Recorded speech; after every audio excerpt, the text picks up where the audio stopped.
So here's an interesting one, an interesting root cause of a breakable compass that I have seen in people, which is the scarcity mindset that puts your values for sale.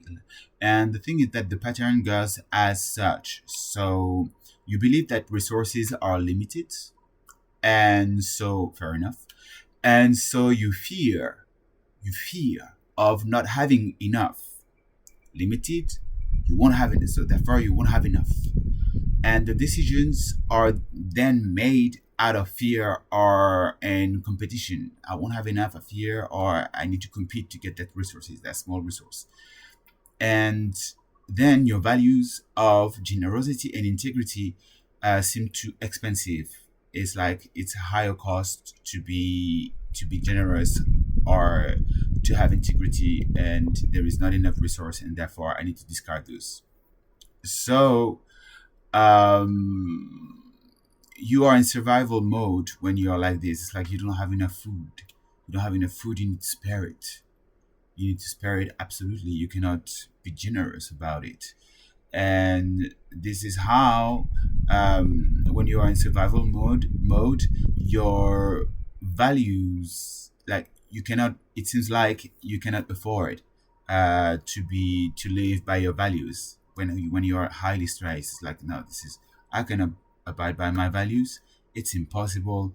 It's like there is not enough time. There is not enough money. There is not enough food. If I don't have enough food, I will completely die, and this is not possible. uh, I won't die for abiding by my values. You're already being killed, by the way, but whatever.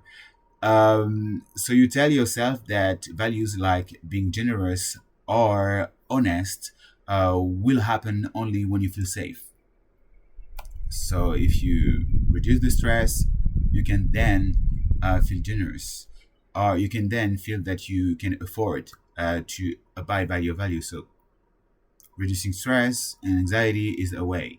Another way is to practice, for instance, micro generosity, atomic generosity. So the thing is that you give a small piece of advice to someone, like a small piece of information to a colleague, a useful one, and then you see that you still have enough.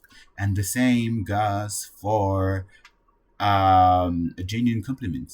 If you give a genuine compliment, then it doesn't mean that you won't have anything left for yourself, any love left for yourself. All right, check that out and do this.